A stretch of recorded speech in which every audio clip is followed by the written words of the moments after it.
Hello, friends, and welcome to Geek Insider podcast. We're also going to be sharing this out to WildOne forever because this is a very interesting topic. It is about the term man up, what it means to us, how it's affected us. Maybe it was something that was derogatory in our life. Maybe it was a source of inspiration or something. Not entirely sure. Whoops. I'm hearing an echo because my other computer is on. Forgive me. Anyway, I'm going to drop the card here and we're going to reveal ourselves. And then we're going to go around the room and introduce ourselves. Revealed. I should have had you guys like Vogue or something like that. All right. So play Hollywood Squares. I know. So we're going to go down to Bill McCormick here. Introduce yourself. Let us know who you are, what you do, and then we'll go over to Jen. Okay, my name is Bill McCormick. I call myself, Amazon calls me Bill McSci-Fi. Now I make money that way. I'm a science fiction writer. I'm based in Chicago. All the stuff you see behind me, I wrote and I sell. And thanks to the pandemic, I have a lot of it here, so buy it when we're done. But anyway, over to Jen. My name is Jen Drexler. I am currently living in Florida. I grew up in New York with Meredith. And I spent a lot of time working at Disney. And right now I'm working for a pharmaceutical benefits company. All right. Yeah. Matthew, you want to just a quick intro? Yep, I'm just Meredith's partner in crime from Geek Insider. I'm the managing editor of geekinsider.com. We do several different podcasts, and this is one topic that I definitely have some input on, so I thought I would come in on an unscheduled one. Meredith's been wanting to put this together for a little bit. We'll get there. Go ahead, Meredith. Yeah. All right. And you guys, I'm Meredith Loughran. I am one of the editors for Geek Insider, but I'm also the editor-in-chief for WildOne Forever. And it's a new old site. We are refurbishing it. I guess we're freshening up a lot of our articles. We're getting them posted and everything. And it's a woman-centric site. But so ironically, the term man up doesn't seem to fit there, but in a way it does. And Jen was asking me earlier, she's like, well, how did you hear that? Who asked you? But I kind of want to go around the room a little bit and ask you what your initial, like the gut check feeling is when you hear the term man up, or if somebody's actually said it to you, and what did you do? Bill, you said that you had very strong feelings about this. Yeah. Oh, God, yeah. First time I heard the term, I was in high school. I was in theater. And I'm one of those guys, like, I joined dance class because there was 100 women in there and me. So everyone's like, you're an effeminate little faggot. And I'm like, yeah, but I'm getting pussy every goddamn night. So I was okay with it. But even though I was a lousy dancer, I was a horrible dancer, but I tried. But first, you know what? You were smart too because you were surrounded by all the girls. Not to say anything, Bill, but I was a dance major in college, so yeah, you were probably correct on that. This is high school in the No, you were. Yeah. Oh, admit it, Jennifer. You were like, hey, there's a guy in here. I'm getting exactly, and any guy in a dance class gets a full scholarship. So there you go. There you go. Anyway, so I got one night. I came out of something from theater, and some guy told me, like, "Oh man, you're wearing makeup. You should man up." And I was like, "What?" And he explained to me that I should do this and that, and I'm like, I played football until I had bone cancer, and then I had to stop because they were actually looking at amputating my leg, and so you can't play football then. And after that, when I was learning how to walk again. They didn't amputate it. I still have my leg, but when I was learning how to walk again and dance again and do stuff again, I got involved in theater and I got involved in art and I got involved in music. And I got told to man up, and I was like, it was the most offensive thing I could ever think because I was comfortable in my skin. I liked being me. And as I got older and I did stuff that would be way on the left side of the radar. I mean, I was pretty experimental in the 80s. And I don't know how deep you want to go into that, but But every now and then I would hear that, it's like, hey, man, you should man up, quit doing this, quit doing that. And I don't know if you, Meredith, I don't know if you've been to my Facebook page, but I got pictures of myself from the early 80s. And, it's like blonde hair, earrings, black hair, makeup. I used to date. The last time I heard the phrase, and I always thought it was funny because it came up thusly. I was working for James Brown. And one of his people said to me that I should man up. And before I could respond, the woman I was dating, who was 6 foot tall, African-American woman with dreads that hung to her knees, literally looked this guy right in the eye and goes, he's more of a man than 3 of you will ever be. I was like, I like that line. And that was the end of that. That was the last time I heard it. But man up to me is one of those offensive phrases because you're supposed to pretend to be a man. You're not a man, just pretend to be a man. Pretend to be this stereotypical figure of testosterone run wild, like he stepped out of a fucking G.I. Joe cartoon. And hell, even G.I. Joe cartoons are more empathetic than that. So I've always found it very, very offensive. I've always found it very, very belittling. I've always found it very, very limiting in what a man could be. I mean, we don't have to go down the whole list, but when I think of positive male influences in my life, and I grew up without a father. Hell, I grew up without a lot of family. I just kind of made shit up as I went along. But I've always found the whole thing to be completely offensive. And then again, what was it, 5 years ago, Betty White said, tell people grow a sack, grow some balls. She's like, no, tell them to grow a pussy. That thing could take a pounding. And that, that I agree with. That, I love that. I love her. So yeah, Jen, if you were looking for a filtered, quiet, tepid, and they didn't invite me here for that. I warned her. No, I was warned. I was pre-warned. That's all right. But no, most people are when I'm being introduced to them. It's like, and this is Bill. He doesn't have a filter. And this is true. I teach Sunday school, and I teach decorum in Sunday school, like little boys and girls how to behave, and they love me, and I get along great with them. And the teachers were terrified when they first met me because some of them had read my science fiction, and they're like, no. Well, you know what, Bill? I think you have to be naughty to be good, or at least have a basic understanding of what good is. Yeah. As a friend of mine said, she's a professional dominatrix, and she said she could never have been a pro dom if she hadn't learned how to be a good sub. So you got to learn as you go. Yeah. And I bet you never had that line ever come up on your show before. Nope. I can safely say that is the first. Virgin no more. Okay, show's over. Gotta go. Bye. Jen, how about you? I've never really, because I grew up, well, when I went to college, I was in dance, and I always had a lot of guys. And I always knew that they heard that man up, you got to be a man. But I really didn't get any kind of man upping until I worked for one of my other companies in timeshare. Let's just tell you that.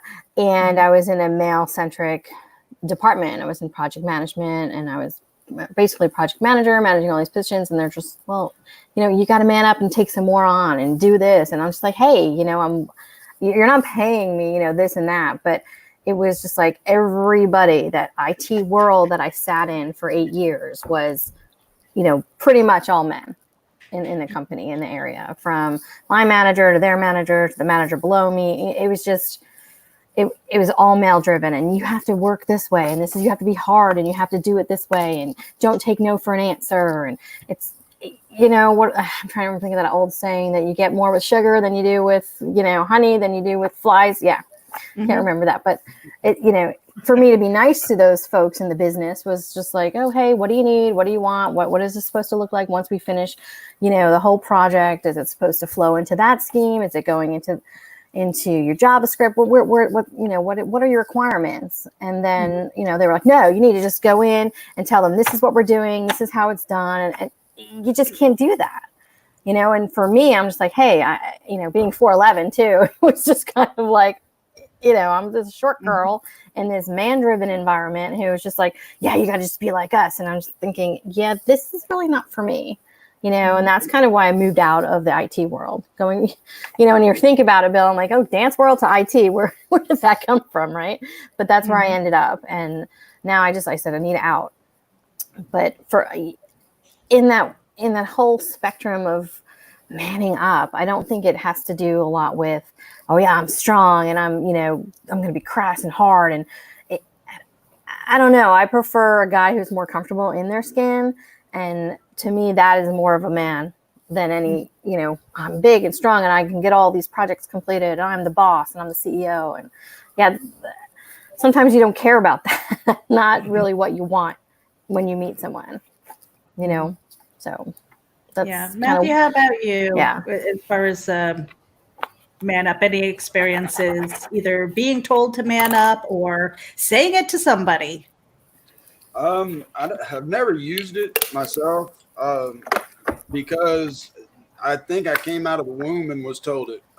It was something that I spent a lot of my life being told.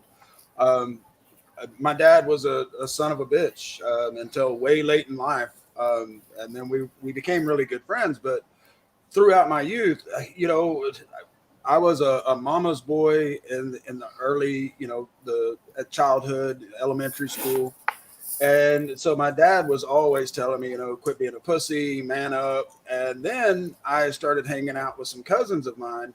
And, they were pretty redneck. And their dad was the same way as far as my dad. It was constant, man up, quit being a pussy. You fall and scrape your knee and you get all bloody, and any kid that age is going to do is they're going to cry and want it doctored, and I was constantly told, to man up. And so it actually became a trigger for me in high school. I played football, pee-wee or little league. And my dad was the coach, which was just absolutely horrible. But then when I got into high school, I went to play for my high school team, and same thing. One of the coaches told me that, and that's when I found out it was a trigger, because it was instant pissed off, rage, ready to throw the barbells at his head. And that's why I just never used it. I ended up raising 2 stepsons, and sure, I messed with them. We called each other names, playing around, things that I would be, ripped on Twitter about if I was to do it these days. But it was just that kind of rapport between father and son, and it wasn't ever belittling. Especially, you call me a dumbass, and even crippled Matthew is going to throw down on that one, or get your head out of your ass, or the man up. Those are 3 things, and then it's all because of my dad. And those kind of things, a lot of guys, especially our age, the late 40s, early 50s, that grew up in the 70s and 80s, that's something we heard a lot of. Those kind of, they thought it was motivational. Well, it wasn't. It's not motivational. It wasn't motivational back then, and it's damn sure isn't motivational now. I really quick to add to that.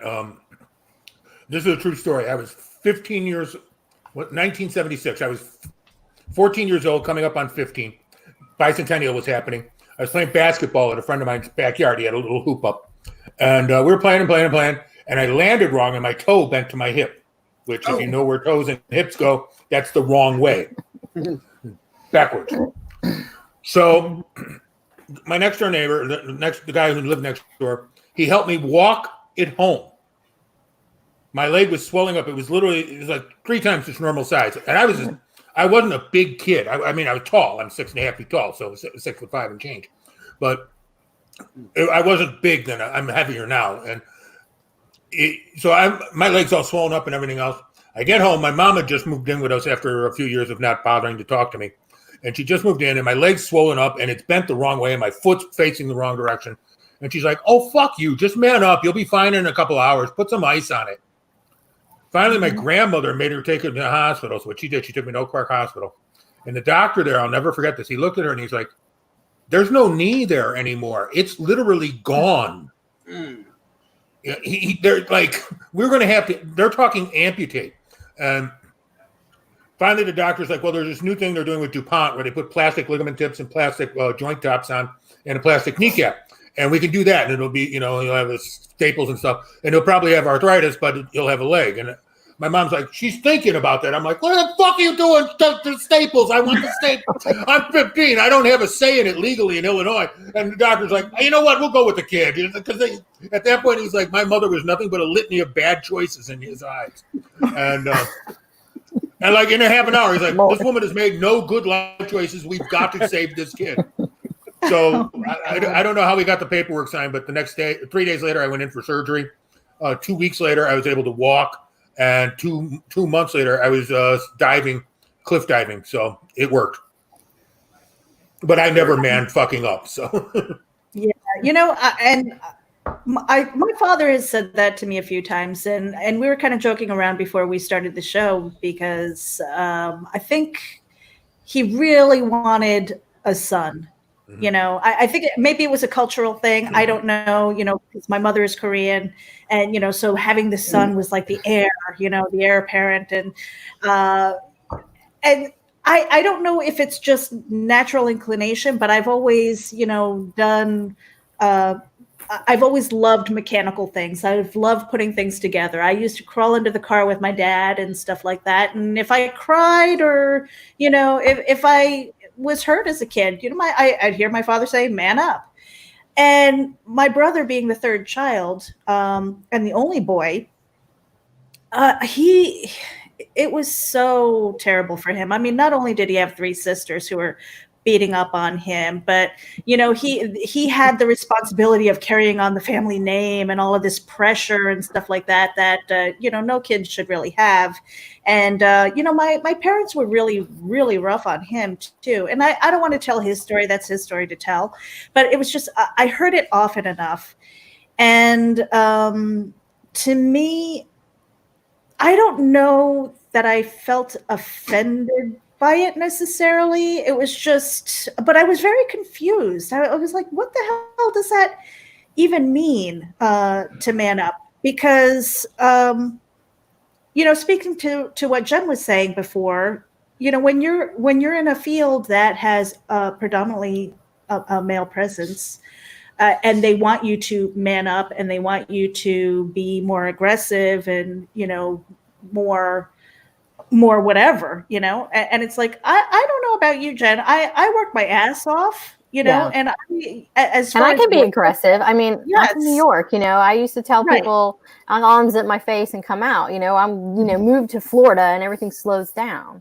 Right. Yeah. And it's nothing against Floridians or anything like that, but you slow down. And even my boss, who was from New Jersey, my first boss was a woman from New Jersey. So she's like, you just got to tone it down a little, we're not in New York and New Jersey anymore. And it's like, well, okay. So then I toned it in when I first became her assistant. But when I got promoted, it was like, okay, now you got to be this. And, it's time to unzip. And, I'm so used to now being in my little shell that I wasn't ready to unzip.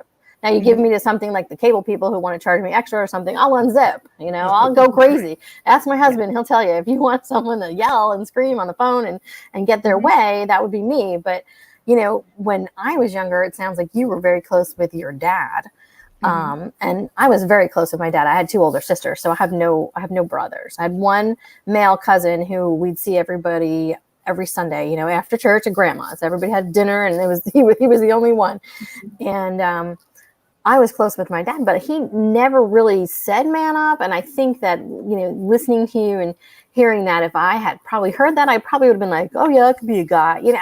Back then it was just like, what does it mean? And you just like you said, like, how do I take that? And see, for me, it was like, because I was very close to my dad. Yeah. And, he would have his Friday night poker games and stuff like that. And he'd have all the guys there. And, for me, I felt like for the longest time I was stuck in the friend zone because all the guys were like, that's my buddy, Yeah.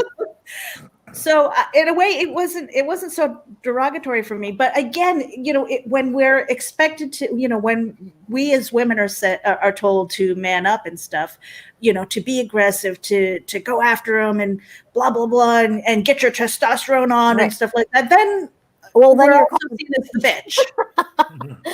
I could be a bitch if I really wanted to. Yeah, but, I could be a bitch. I'll own that. I have no problem with that. But and but then you're seen as too strong, and you're coming on. Yes, and then you're super assertive, and Where do you stop?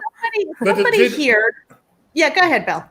I was just going to say it's the Dean Koontz fantasy, and this is where I always describe it this way because it's people actually know who Dean Koontz is. They, whatever they think about. Right. Every female character in his books has two qualities. She's a Madonna, a lovely woman by day, a librarian, an accountant, right.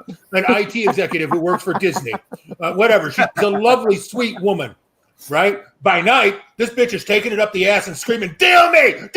She's a whore." Right, but and you're seeing both ways, right? And that can go in any kind of, right. But situation. But here's the thing. All the men in the Dean Koontz world, they have manned up. They are, I must take care of this situation. I must do something in this situation. Yeah. The only book he wrote that was worth reading was Frankenstein. Then I found out he didn't write it. So fuck him. But but the rest of his male characters are all like, here I am to save the day. I'm Mighty Mouse, motherfucker. And, and then I'm going to take this woman and she's my Madonna by day. So I can take her out and show her to all my friends because she's sweet and innocent and pure. And then tonight I'm going to go home and rape her ass. And she has no say in that because she's a whore. It's kind of like you're not good enough to bring home to mom. Right. Exactly. I purposely kind of went out of my way to get the girls who weren't good enough to bring home to mom. Yeah. And the girl I was dating when I was working for James Brown, she was a piece of work, but she was an IT executive for Cisco Systems. And I mean, she was smart as smart could be. And her father was a famous R&B musician from the 60s and 70s. I'm not going to name these people because we're not together anymore, but she was one of, and when we walked into a room, I'm still very pale. I get any paler, you can see through me. And she was Jamaican. So she was African Jamaican. So she wasn't just black. She was like obsidian black. And so we were very contrasty together. We did it for quite some time. I mean, we came really close to getting married. She's the first girl I introduced to my mom. Mm-hmm. And my mom, I should mention before I forget this, my mother married a guy who was a Grand Wizard for the Ku Klux Klan. So bringing her to dinner was like... I can imagine. That's a whole new remake of Guess Who's Coming to Dinner. Oh, yeah. And we had dinner at a taco restaurant because my mom was afraid to invite her near where any of her friends could see it. So we actually went to a neutral territory Mexican restaurant. I felt like I was doing gangland negotiations. I'm going to go over here. Nobody knows us over there. It'll be fine. We'll talk over there. But she didn't like my mom. She didn't like my mom, but she did like my tattoo artist, so I paid for her first tattoo. So that was cool. Well, as we were sitting here talking, I remembered another instance of the man up, second grade. So it had to be right around 1976, 77. And back then I was being, for second grade, we were bused to the other side of town. They would bus the other children to our part of town. It was the whole, they were trying to get the school districts better. Well, I don't remember what happened. I was running my mouth on the bus and a girl kicked my ass. And, I'm sure I deserved it. But I remember she hit me and my eyes went whoop and I went down. Well, I get home and of course I get it from dad. I get it from my uncle, my cousins. And then later through life, after being pestered with this by sixth grade, I became not a bully, but I would seek out bullies or anybody that was picking on somebody, and I would put myself into that fight. And then that became a thing to where I was always getting my butt kicked by my dad, for getting into fights. But the whole man up thing, it can have such a lasting effect or domino effect, not only on the child's psyche, boy or girl, but also on how they perceive what they're supposed to do in life. For the stories that I would hear about my dad, they would go out to the bar and they would get into bar fights. And I remember one of the favorite stories of my uncle was that him and his brothers were in a fight. My dad was with them. And the barmaid said, "I'm going to call the cops." And my dad said, "No, you're not," and knocked her out. And so that was the kind of things that I had in my head of that's what it's supposed to be a man. You go out, you get drunk, you get in a fight, you knock the shit out of some strange woman because she's going to call the cops on you. But then when I started doing that, not punching women, but, getting into fights all the time, then it was the wrong thing. And so you just couldn't win for losing back then. But the my brother's in the chat room and he just called out the uncle. He knows exactly what I'm talking about. But yeah, so that's what I wanted to say on that. You keep doing that man up. You keep putting that pressure on them, and you don't know what you're going to get. My aunt, another aunt, told me here a while back. She said it's no wonder that you didn't turn out to be a serial killer. You know, it's just you were hammered through your entire life, and it is. You know, at least now I've somewhat semi-adjusted, but. Yeah. Well, looking back, I think to that that era, right? Because we all kind of grew up. I mean, we all kind of grew up in the 70s and 80s, and it was totally different. I mean, the world was totally different. It's nothing like it is today. It's, we were not prepared back then for what we're doing today, right? What's happening today. No. So, I think we're keeping the therapists in business. Some of us, Oh, yeah. I do, and you think about stuff that happened, and you're just like, God, why? How am I not in therapy? Or how? Right. Maybe I should go to therapy because of all these things that happened in my past. And I did do therapy. By the way, for anyone who's listening to this, therapy fucking rocks. Go in there, do it. Find a therapist. Yeah. If the first therapist you find is like, and now today we're going to talk about unicorns and rainbows. Blow them. Fuck them. Go get a therapist who's going to talk to you about real world issues and real world solutions. But whatever you do, if you feel you need to talk to someone, talk to a therapist. And I'll throw this out there because I threw it out on Twitter and had some people take me up on it. If you want to talk to someone who's a complete asshole and has been through some shit, talk to me. I'm here. And Meredith has my info. I don't care. I talk to complete strangers all the time. I'm actually may I tell a really funny story? Oh, yeah. Yeah, because I threw this out there a couple of months ago, basically, blah, blah, blah, talk to me. And a group of Asian escorts, prostitutes in England, ran across my book, Hybrid Zero, and they took me up on that offer to talk to me. And we've ended up becoming great friends, and they're going through the whole thing of the pandemic. They're on lockdown. But in England, when a prostitute goes on lockdown, she gets unemployment, so they're not worried. They're doing okay. But so they bought my comics. They've been having some fun. We've gotten to become really good friends thanks to the pandemic. But the way we became friends and the way everything else started was because they needed someone to talk to that wasn't going to judge them. And because of all the shit I've been through in my life, the last thing I'm ever going to do is judge you. And there's never going to be a day where I'm like, you need to do this. Bullshit. Well, maybe you need to make a margarita because everybody needs to make a margarita once in a while. Or maybe my girlfriend should refill my vodka because it's getting near empty. But I know. I'm looking at my coffee going, that would be really nice. With That's my same size of glass that I drink my whiskey in, and I didn't make one before the show, and Bill's been teaching me the whole time every time he takes a drink. I'm like, dang it. The worst thing for me is I was doing one of these Zoom things on TV. I haven't had a cigarette since March 14th, and I needed to quit. There's a lot of yay team, fuck me. Anyway. Yeah. Hey, I quit a long time ago, and I miss it every day. Trust me, I know. Oh, come on. I would blow a chihuahua to get a menthol right now. So let's be honest about what I'm going through. But so I'm doing one of these Zoom meetings, and there's all these people on there. I'm doing one of these Zoom meetings, and this motherfucker lights up my brand, and he's poking on it the whole time. And you're just like, drool. He's in Brooklyn, so there's nothing I could do about it. Of course, in New York, he's an asshole. I should have known. And he likes bad pizza. But I guess my point is to circle this all back to man up. Man up is a very toxic thing. It makes the males try to be something there's no way they can fucking be. Not for any extended period of time. Like Matthew was talking about, you're going to end up in fights. I ended up hanging out with a bunch of bikers. I got my first tattoo. Let's see if I can show this here. Up here. First tattoo with life, sex, and death ingrained in the eyeball at a biker party the day before they blew up the bar in a biker war between two other gangs. And there's actually footage of me, if you watch History Channel, of the Chicago Hell's Henchmen versus the Outlaws. There's footage of me vaulting over a fucking VFW as debris is blowing out of the building. But I just got the tattoo and I still had it go. And so that's my life.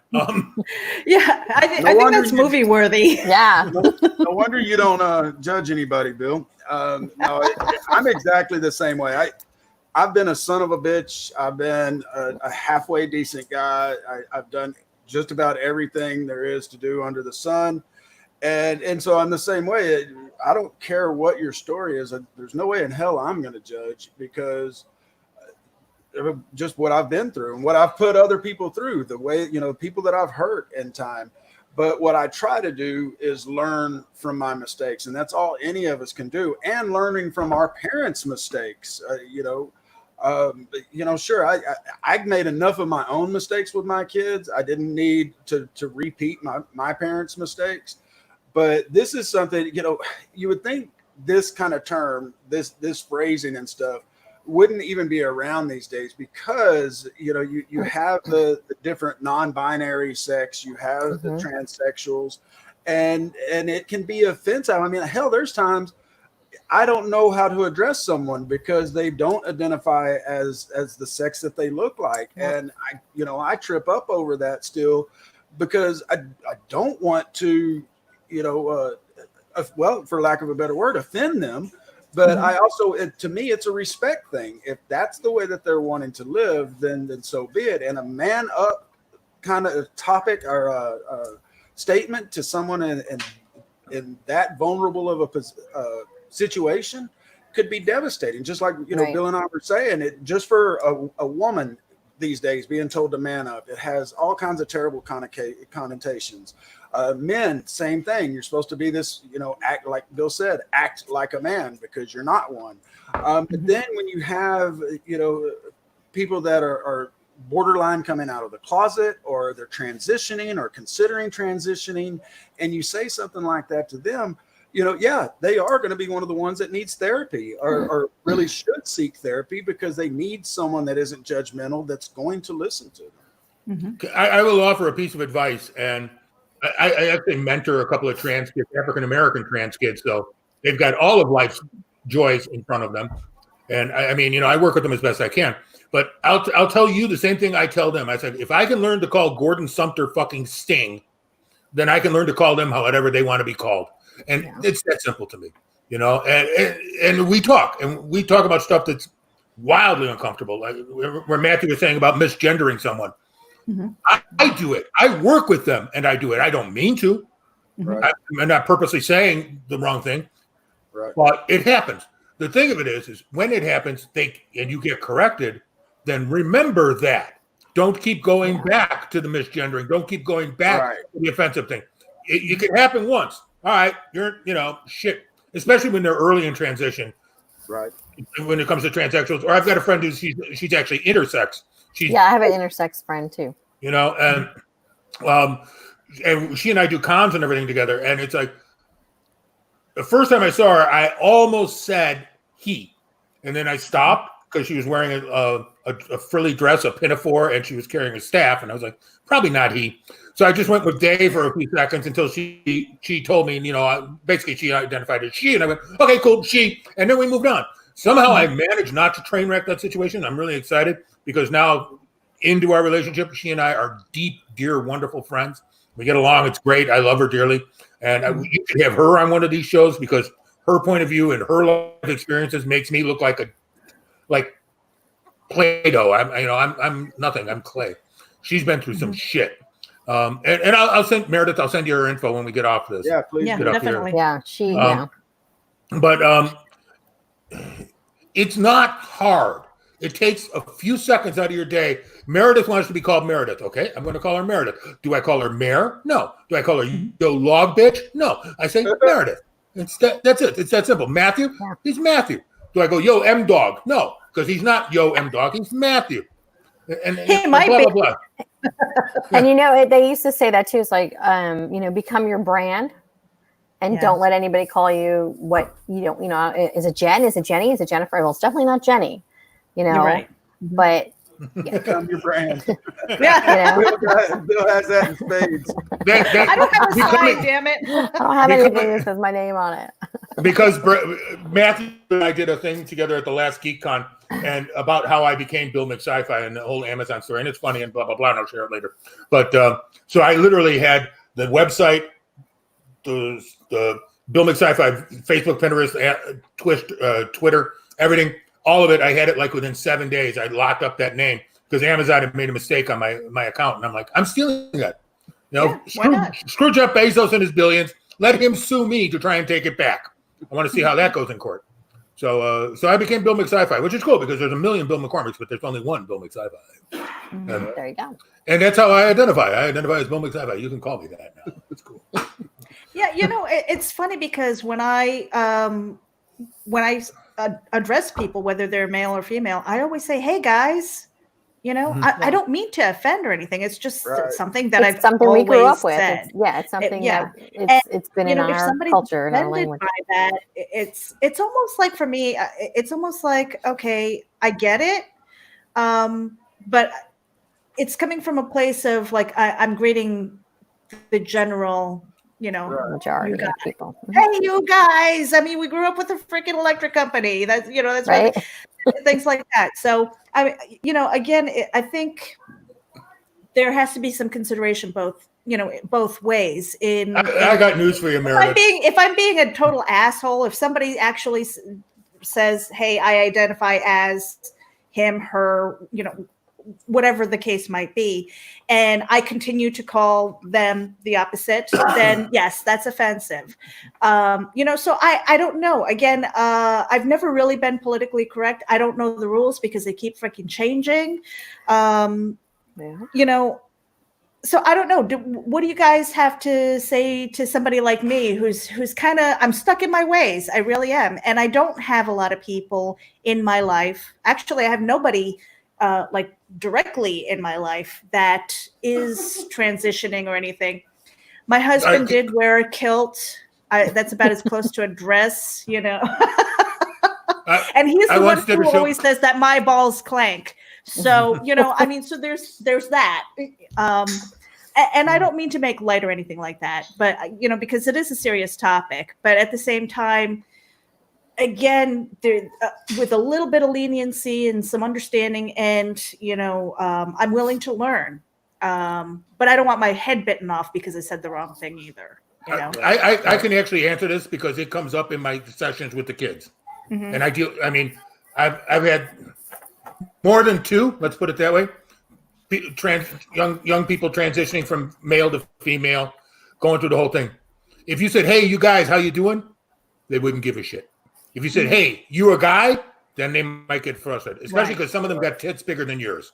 In fact, one girl's got a set of tits that's just like amazing. It's kind of scary, but your mind is like wacky. Look, she started taking estrogen. So good. But the point is, at home here. Yeah, but the point is, none of the people I've worked with in the LGBTQIA community are going to get offended if you say, "Hey, you guys," or "Hey, everybody," or "Hey," some sort of generic group term. Where they get offended is when you keep making the mistakes. You can misgender somebody once. It happens. Happens all the time. When I was younger and thinner and I had really long hair, I got called "Yo, Miss" more times than I care to admit. And my voice, when I turn around, go, "Yo," and they're like, "Oh, sorry." Yeah. I'll never forget one time I was getting on a train and some guy's like, "Man, lady, you got a nice ass." And I'm like, "Excuse me." That reminds me of that old movie, Cheaper to Keeper. And, oh, yeah. And he pulls up and the guy is in short Daisy Dukes working on the car. And he pulls up and he starts talking shit. It turns around, dude, beard like mine,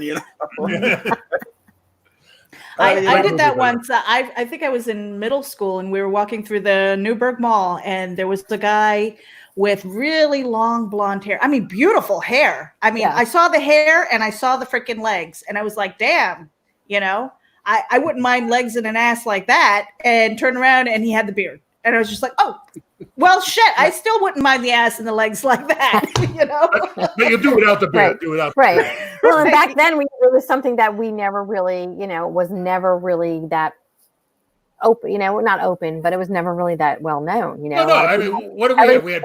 We had Billie Jean King and one other. Yeah.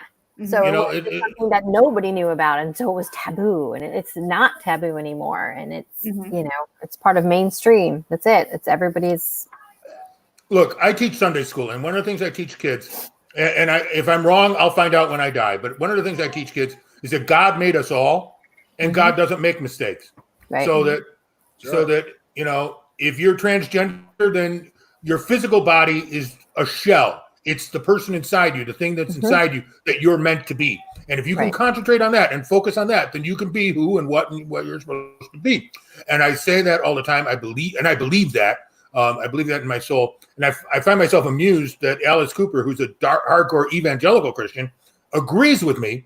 And he actually went so far as in 2012 at Bonnaroo to perform Lady Gaga's Born This Way as an anthem, which, by the way, if you ever get a chance, look it up on YouTube. It is fucking balls to the wall amazing. But it's Alice Cooper doing a Lady Gaga song with an all-female guitar group doing the leads. And he just lays it out there. And it's like, if Alice Cooper can get this, then there's no reason the rest of us have to be lagging behind. And by the way, I was figuring out by everything somebody said here, I'm older than all of y'all. I was born when Kennedy was president. Oh, then you got me by a little bit. Yeah, I was born in '69. Yeah, okay, I got you by 7 years, 8 years. I got you by 8 years. I was like I said, I was a teenager when the bicentennial came on. I was already, you know, I was in my sophomore year when all that happened. So, but it's not hard. But telling someone to man up is one of the most offensive and simple-minded things you could possibly do. You are literally saying you are no longer a human being. You are a caricature that you need to act the following way and do the following thing. And that's great if you're a character in an anime, but not so hot if you're trying to live day to day as a human being. Yeah. Okay, I'll shut up now. So explain. Here's the thing, and we've all kind of touched on it a little bit, but what does it now mean to be a man? And is there any situation where that might be okay to say? You know, because we're talking about the derogatory side of it.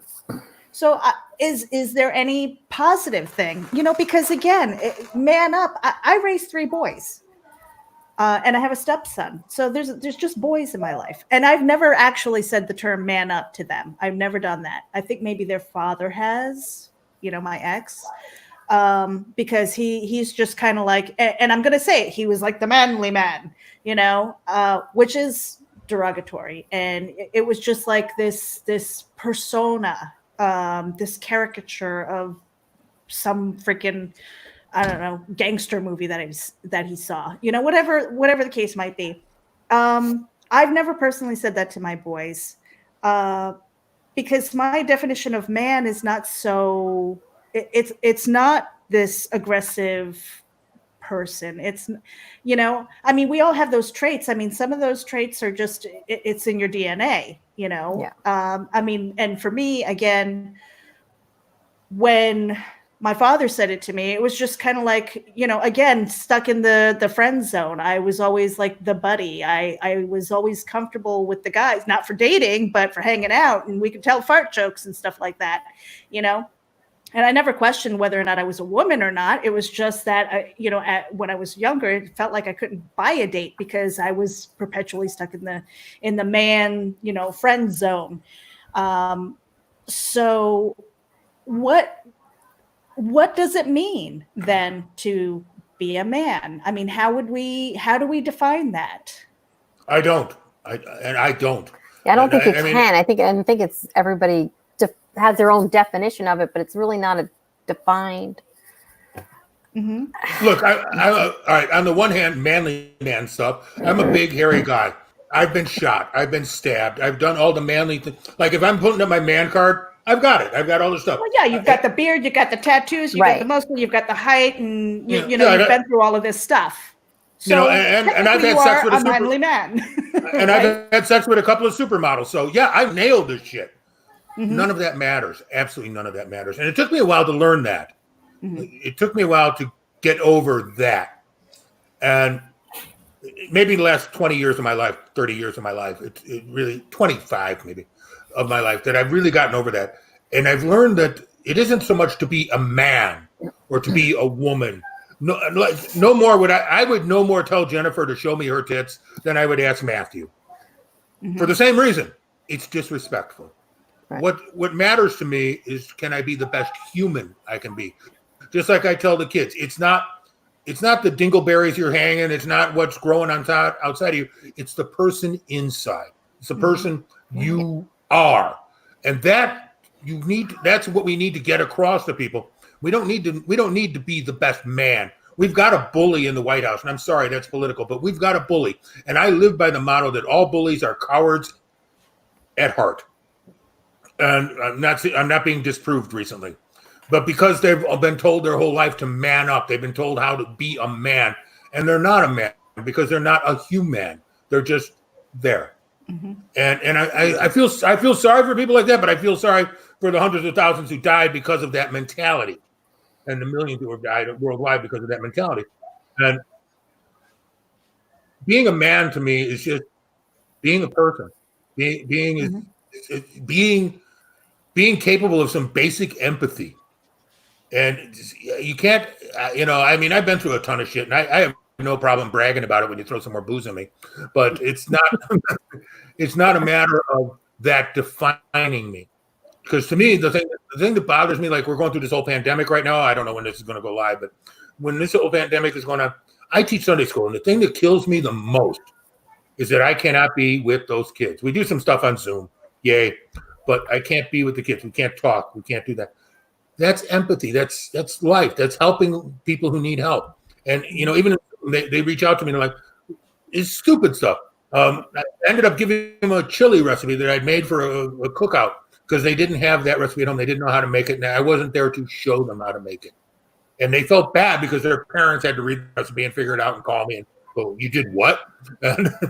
But that simple interaction, that simple belief in others, that simple ability to share with others, that is not being a man, or that is being a man. That's being a human. That's being a woman. That's being a person. I think the country, though, in the world, there's a big lack of that empathy. I mean, I think you see. Oh yeah. Oh, there's a huge lack, and you kind of like think, well, where the hell did it go wrong? Like where, and that's a whole nother topic, right? Like where did the world go wrong? Like we grew up in this world that was, pretty much almost all Christian and all these different values, and then where did it blow up? Like, we would joke probably, Meredith, that, after the class of 89, that's when the shit hit the fan, right? We were the bad, and you always say that about the class. We really were the bad class, but we were horrible.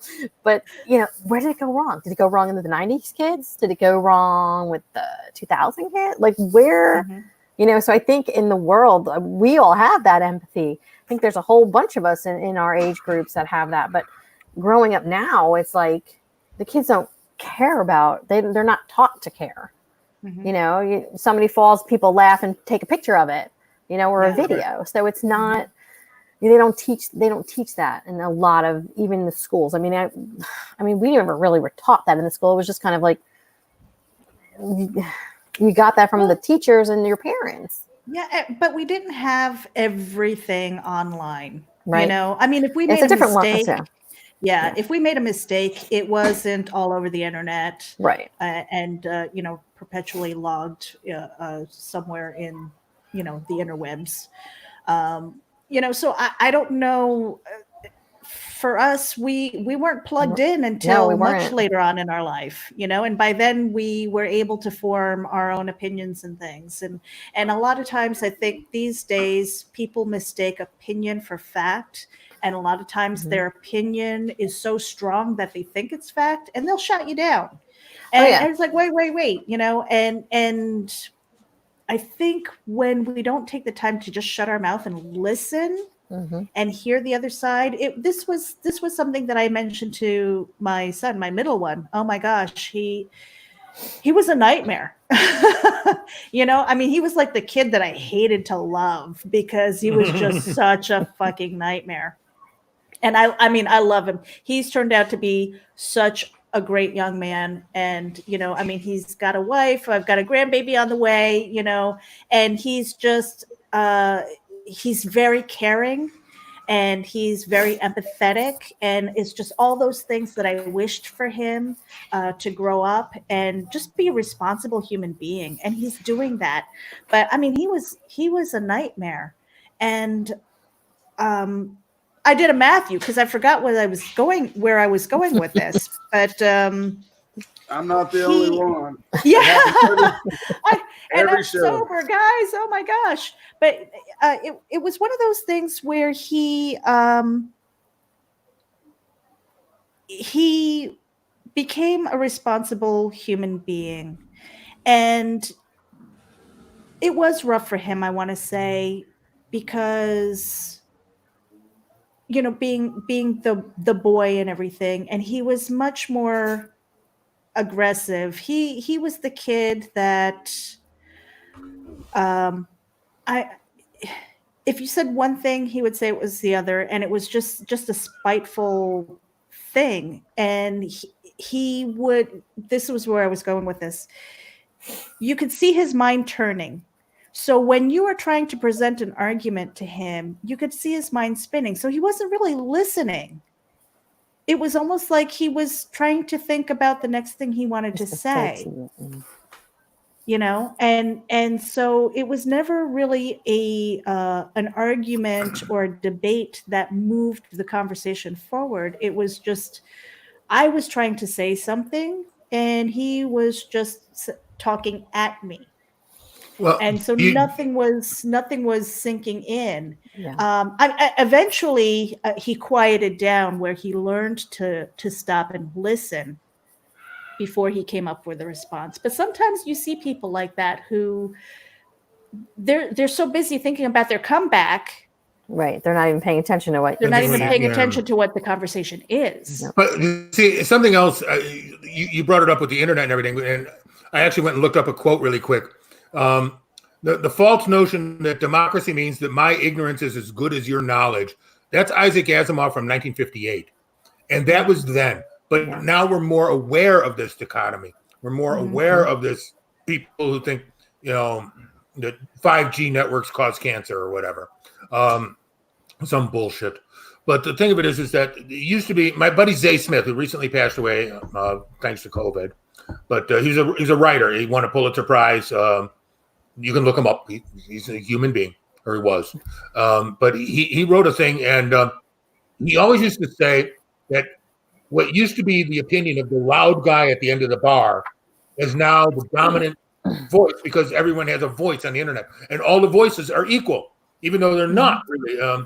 If 98% of climate change scientists say that climate change is happening, one guy saying it's not doesn't make him equal to that 98. But we've accepted that equality, and I think that's what's happened now with the last 20 years as the internet has exploded. That man up mentality that, well, now I'm going to be a man, and now there's going to be a hot chick for me, and now there's going to be this, and now there's going to be that, and maybe I want to do a little tranny porn, but that's over on the side because I'm in Arkansas and it's okay. Which that's a big thing in Arkansas. Don't ask. I have a friend of mine who works for Pornhub, and she can tell you county by county in the U.S. what everybody's getting down to. And Arkansas, they're way into tranny porn. But so if you're looking, if you're transsexual and looking to make money, Arkansas. Let me just say that. But the point is that this toxic mentality has flowed through, and it's become an equal weight to what Meredith was talking about, being an empathetic human being. What Jennifer was talking about, to become a holistic or a caring human being, and what Matthew and I are saying is what nearly destroyed us as human beings. Right. But now that's all become equal, and we're gonna have to fight back against that. And I do every day. I try and fight back against that in my little corner of the multiverse. But we cannot, and I can't say this strong enough, we cannot let man up. We cannot let that toxic dichotomy of, if you're a man, you get all these toys. It was like Mad Men, the TV show. You're a man, you wear the tie, you got the suit, you're looking hot. You can do your secretary. She can't say anything because she's a chick. And that's what Man Up. See, Man Up comes with prizes. It's like a game show with fucking prizes. And the prizes in this case are other human beings. They're the lives of other human beings. And if we cannot allow that mentality to take hold in this world, on this planet, in this neighborhood, and certainly not in my fucking house. Okay, I'm done. Sorry. All right. Well, Bill, all I have to Comments, say, Matthew? I was just going to make a comment to Bill that he has got to introduce me to some of these friends of his. That's what I've got to say. You know what? I will right now. There's a gentleman named Steve Silver. He wrote a book called This Is Going to Hurt a Bit. It's on Amazon. It's on around. It's gotten tremendous critical acclaim. Steve and I have known each other about 35 years. He used to be a cokehead bouncer who used to deal large amounts of cocaine. I mean, like kilos of cocaine, and beat people up for a living. And he is now a beautiful man with a beautiful wife and a beautiful life. And he and I went through a lot of the same shit together. But he is out there. He has a book. He's online. He's my Facebook friend. He's my Twitter friend. He's not my Instagram friend. I don't know what's wrong with that. But we're friends. I see him in real life. You know, it's like I don't need to be Instagram friends with him. I can go out with him. Can't go drink with him anymore because he's in AA. But that's all right. But sir, you want to read something and you want to read what my life was like, because I'm never going to write it down. Read that book. It's called It's Going to Hurt a Bit. And it's it's painful. It's wonderful, but it's real. I'll have to check that one out. Yeah. So we've agreed that we don't really want to define what man is, right? Well, these days, I don't think you can. I don't think it's necessary, though.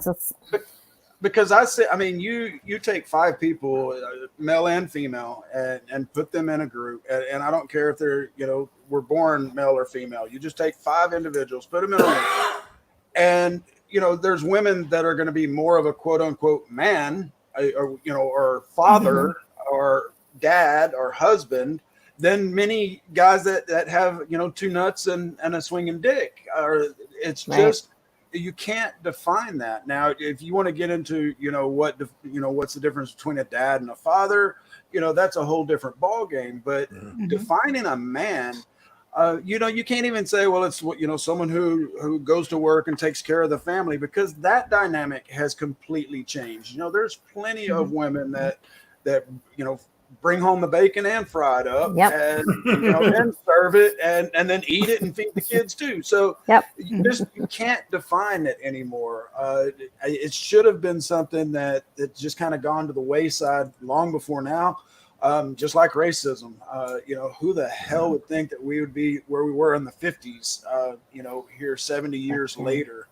It's just absolutely ridiculous that we can make such strides in technology and go into space and all of this crap, but yet we can't fix the human condition, or even address it without, everything falling to shit. So, fixing the little things that we can, Bill taking the time to spend his Sundays with these kids and actually making a difference in their lives, and changing the pattern. Like I said, I made sure that I didn't say the kind of crap that triggers me to my kids, man up and get your head out of your ass, dumbass, any of those things. And that's what it's going to take to eradicate all of this crap is folks like us 4 here that make that change for ourselves, making sure that we don't make those mistakes, but then trying to educate and push that further so that future generations, it's not even a subject that they have to have a show like this in 10 years, 15 years, because it's just eradicated. At least that would be my hope. Yeah. Oh man, if this was ever rendered obsolete, I would be the happiest motherfucker on the planet. Yep. That's my gift to man up. Fuck man up. I don't ever want to hear it. And I never will use it with children or people. Yeah. You just can't. Well, guys, we actually went on for an hour here. Wow. And, I know. We're actually getting ready to close up. And, if anybody has anything, like a closing statement or something, or just, let us know again where we can follow you on social media. Bill, I know you've got your sign. BillMcSci-Fi.com. I am not so prepared. Here's something funny. If you go to my website, you click on any of the pages, I actually cut a deal with a bank so you can buy gift cards, Visa gift cards with Bill McSci-Fi drafted on them. And it's like the stupidest thing I've ever fucking done in my life, but it pays me, so I don't care. But yeah, there's me. There you go. Very nice. Bill has gone corporate on us, folks. You heard it here. Yeah. I'm like the next Rockefeller, yo. What's that stuff behind you for sale, huh? What? Can't see it. He's got all kinds of books. We love you, Bill Sci-Fi McCormick. Of course. And I want to thank you guys for being here today. I think it was a great conversation. This is going to be going out on our podcast, the Geek Insider podcast, and that is going to get aggregated out to iHeartRadio and Spotify and a few other places. So wherever you listen to your podcast, you can tune in. And we'll have this up on. Actually, it's up on YouTube right now. We're just going to clean it up a little bit, have a good description and everything about the conversation. And this will also be up on WildOne Forever. We're going to do a follow-up article and stuff. So, thank you, everybody, if you were listening in. Before you sign out, Meredith, I was just going to say, and then crap, I just had to do it. I had to forget what I was going to say before we ended the show. No. If you all have any topic ideas that you would like to see covered in a show like this, Meredith did one here a while back. What was the topic, Meredith? Bullying? Was it bullying? Yeah. Yep. And then I sat with Rob Anderson with that. And so if there's any subjects that you would like to discuss or see discussed, just email myself, Matthew at geekinsider.com or Meredith at geekinsider.com. These type of shows right here. Of course, we do our Geek Speak every week, and then we do Lady Geek, and I've got my Geeky Cheeky and Downright Freaky shows. But these type right here of just bringing some folks that we've met over the years or over our time here at Geek Insider together to discuss these type of topics. I really like these kind of shows. We just take the topic and then discuss it. And so if there's anything that you'd like to see, or if you'd even like to be involved in one of these shows, drop us a line. We'd love to hear from you. And I think, Bill, for you knowing someone who is intersex and me knowing someone who's intersex, I think that is a really interesting topic to try to do and get someone on for that, because a lot of people don't really understand what that's all about. I will admit, I do not understand.